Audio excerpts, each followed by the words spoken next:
Loué soit le précieux sang de notre Seigneur Jésus-Christ et le cœur immaculé de Marie. Poursuivons avec les trésors de Cornelius à Lapidé, sur cette fois-ci sur la persécution. Prenez garde à vous, dit Jésus-Christ à ses apôtres, car ils vous traduiront devant leurs tribunaux, et vous serez battus dans les synagogues, et vous comparaîtrez devant leurs magistrats et leurs rois, à cause de moi, pour être en témoignage, et vous serez en haine à tous à cause de mon nom. Souvenez-vous de la parole que je vous ai dite. Le serviteur n'est pas plus grand que son maître. S'ils m'ont persécuté, ils vous persécuteront aussi. Mais ils vous feront tout cela à cause de mon nom, parce qu'ils ne connaissent point celui qui m'a envoyé. En vérité, je vous le dis, vous pleurerez, vous gémirez, et le monde se réjouira. Vous serez dans la tristesse, mais votre tristesse se changera en joie. Si le monde vous hait, sachez qu'il m'a haï le premier. Si vous aviez été du monde, le monde aimerait ce qui est à lui. Mais parce que vous n'êtes point du monde, et que je vous ai choisi du milieu du monde, à cause de cela, le monde vous hait. Nous sommes regardés comme les insensés à cause du Christ, dit le grand apôtre. Nous sommes méprisés. Jusqu'à cette heure, nous souffrons et la faim et la soif. Nous sommes nus, souffletés, errants. Nous sommes maudits, persécutés, injuriés. Nous sommes jusqu'ici comme des ordures du monde et les balayures de tous. Nous sommes les enfants de la promesse, selon Isaac, dit encore l'apôtre. Mais comme, comme lui, qui était selon la chair, persécuté alors l'homme né selon l'esprit, ainsi encore maintenant. Tous ceux qui veulent vivre saintement en Jésus-Christ souffriront persécution, dit encore saint Paul. Ils seront persécutés par envie et méchanceté. Ils seront persécutés par le démon, par le monde corrompu. On les accablera d'injures, de dérision, d'affronts, de mépris, toujours par envie, aveuglement, injustice, cruauté. Ils seront persécutés en haine de la vérité, les bons exemples de l'évangile, de la religion, de l'ordre, de la sainte doctrine, de la morale céleste, du culte divin. Des bons exemples. Ils seront persécutés par eux-mêmes, par la concupiscence, par le vieil homme qu'ils brident, qu'ils enchaînent, qui voudrait être libre et qu'ils soumettent à l'esprit. Ce n'est pas chose nouvelle que les âmes pieuses soient persécutées. Cela a lieu depuis le commencement du monde. Ainsi Caïn persécuta le pieux Abel et son frère et le tua. Les enfants des hommes persécutèrent les enfants de Dieu. Abraham fut persécuté par les Cananéens, Lot par les Sodomites, Isaac par Ismaël, Jacob par Ésaü, Joseph par ses frères, Moïse par Pharaon, les Hébreux par les Égyptiens, plus tard par les Philistins et d'autres nations. Saül persécute David, Absalom persécute David son père, Manassès persécute Isaïe, les Juifs persécutent Jérémie, Amos, Ézéchiel et les autres prophètes. Nabuchodonosor persécute Daniel et les autres enfants hébreux. Hérode persécute les saints innocents, il fait trancher la tête à Jean-Baptiste.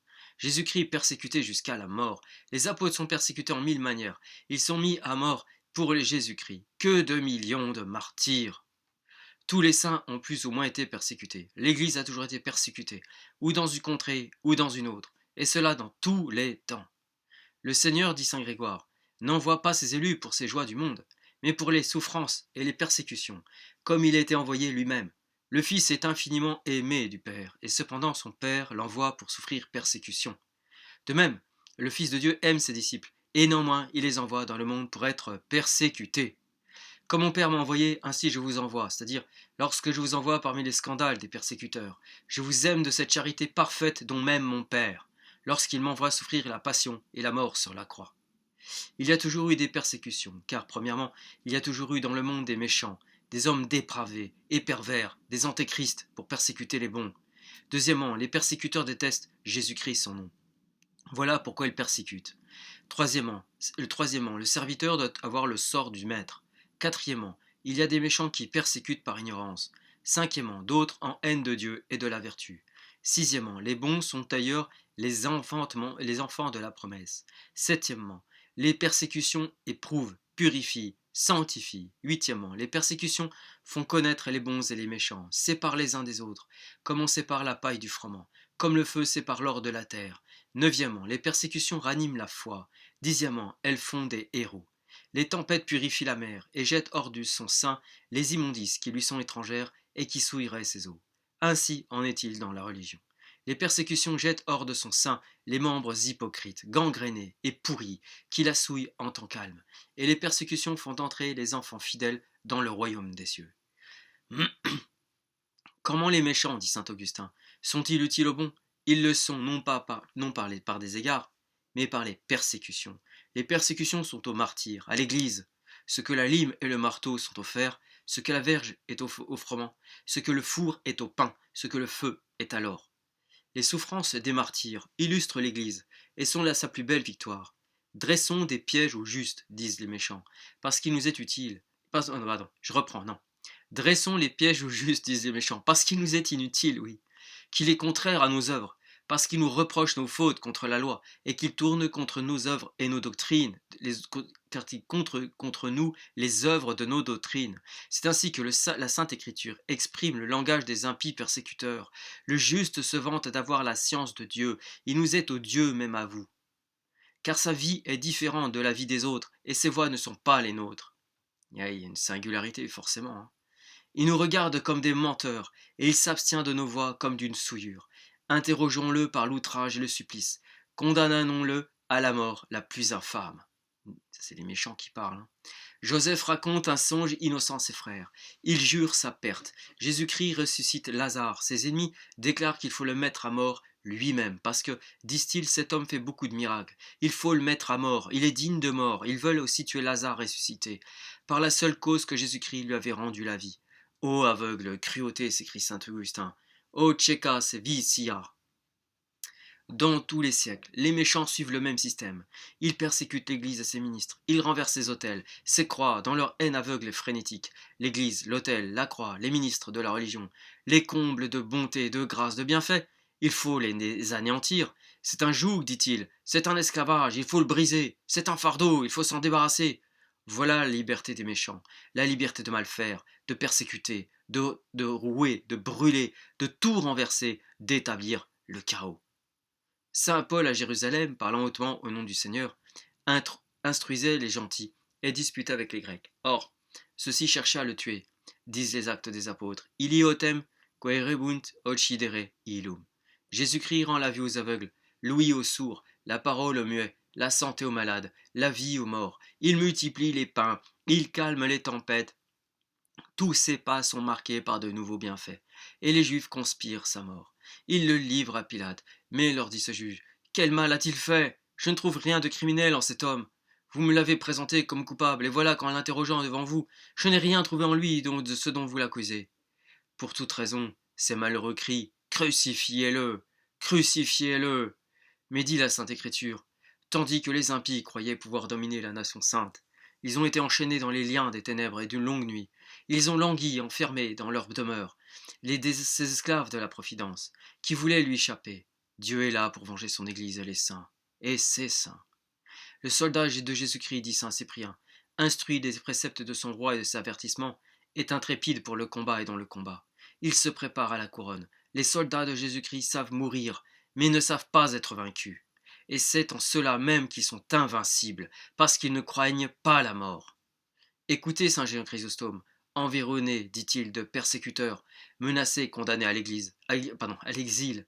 Je suis au milieu des flots et des ondes menaçantes, mais je ne crains pas d'être submergé, parce que je suis inébranlable sur la pierre solide. Que la mer soit furieuse, elle ne peut renverser la pierre. Je ne crains pas l'exil, le monde est une maison pour tous les hommes, chassé de la ville, je ne m'inquiéterai de rien. Je me disais en moi-même, si la reine Eudoxie veut m'exiler, qu'elle m'exile, la terre est à Dieu, ainsi que tout ce qu'elle renferme. Et si elle veut me scier, va pour la scie. Isaïe a souffert la même supplice, oui, il a été coupé en deux par une scie en bois, Isaïe. C'est dire le supplice. Si elle veut me noyer, je me souviendrai de Jonas. Si elle veut me lapider, qu'elle me lapide. J'ai pour compagnon Étienne, premier martyr. Veut-elle ma tête, qu'elle me l'enlève. J'ai pour associé Jean-Baptiste. Et si elle veut me m'ôter le peu de bien que j'ai, qu'elle me l'ôte. Je suis sorti nu du sein de ma mère, je retournerai nu dans le sein de la terre.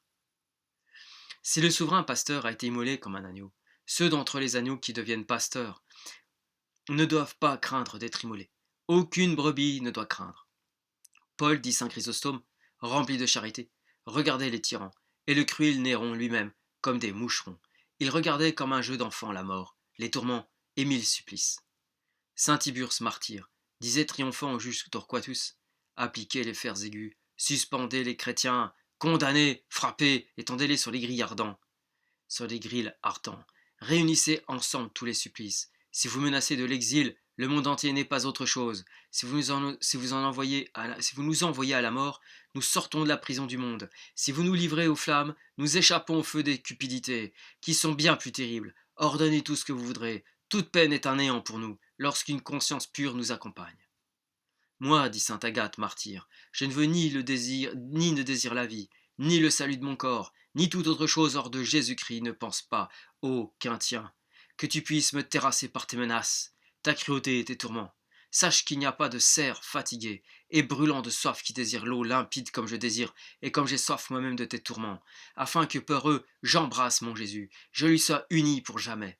Si tu veux me tuer par le glaive, voilà mon coup. Si tu veux me flageller, me voilà, frappe. Veux-tu me jeter un feu au feu? Voilà tout mon corps, voici mes mains, mes pieds, mes membres, je t'offre tout. Tourmente, déchire comme tu voudras, brûle, coupe, perce, disloque, lie, crucifie, tue. Plus tu seras cruel à mon égard, plus tu me combleras de bienfaits.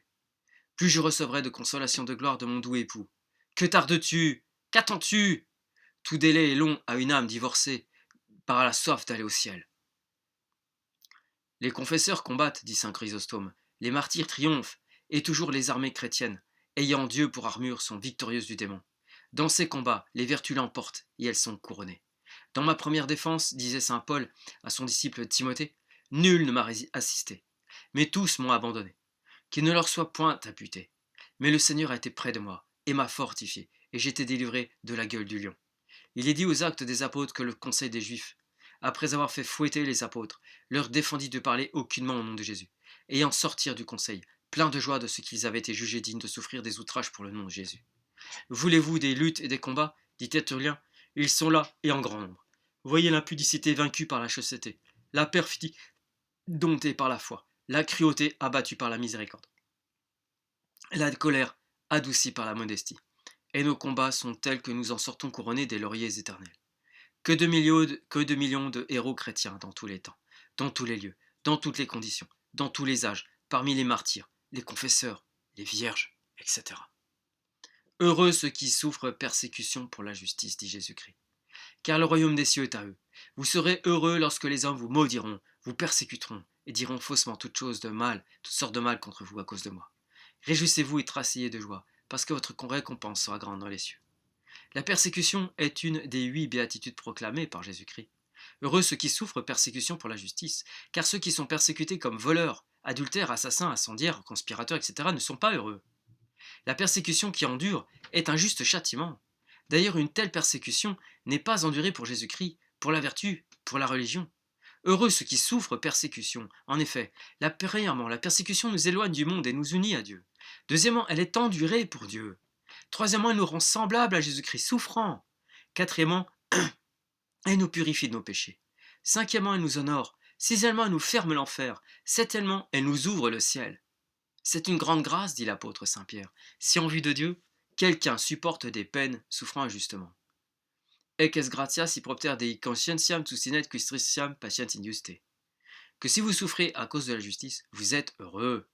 Réjouissez-vous d'avoir part aux souffrances du Christ, afin que vous vous réjouissiez aussi, ravis d'allégresse, dans la manifestation de sa gloire. Heureux si on vous outrage pour le nom du Christ, parce que c'est ce qui est de l'honneur de Dieu, de sa gloire et de son esprit repose sur vous. En celui donc qui est persécuté pour Jésus-Christ repose l'honneur, la gloire, la vertu de Dieu, le Saint-Esprit. J'ouvre une parenthèse. Attention, on est martyr si on souffre pour Jésus-Christ, pour l'Église, en tant que catholique.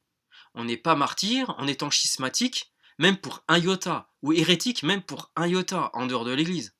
Il faut que la foi soit catholique. C'est-à-dire que la foi catholique aujourd'hui, c'est de reconnaître qu'il n'y a pas de pape, qu'il n'y a pas d'église, qu'il n'y a plus de juridiction, qu'il n'y a rien n'est valide et rien n'est licite. C'est ça être catholique aujourd'hui. Qu'on se méprenne pas. C'est pas celui qui va à la messe tradie, à la messe en latin. C'est pas ça le catholique. Hein. Attention, et qui dit 15 chapelets par jour. Hein. C'est pas ça le catholique. Le catholique, c'est celui qui a la foi catholique. Et qui vit de sa vie catholique. Qui n'emmène pas ses enfants à l'école de la République française. C'est pas ça, hein, les catholiques. Hein. Comme l'or pur, dit saint Ambroise, je reprends. Comme l'or pur, dit saint Ambroise. Ainsi l'Église, lorsqu'elle passe par le feu, n'éprouve aucun dommage.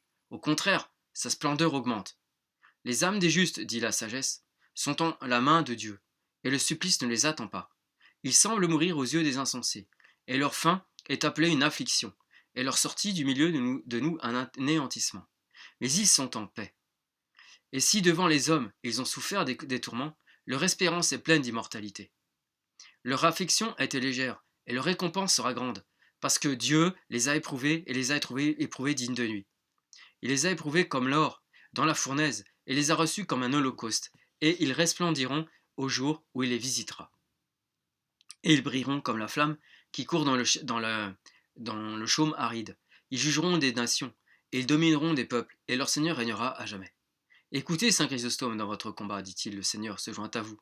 Le Seigneur combat pour vous, le Seigneur combat, et l'honneur de la victoire vous est attribué. Votre combat est le combat de Dieu, votre bataille est la victoire de Jésus-Christ. Pourquoi craindriez-vous? Pourquoi seriez-vous épouvantés?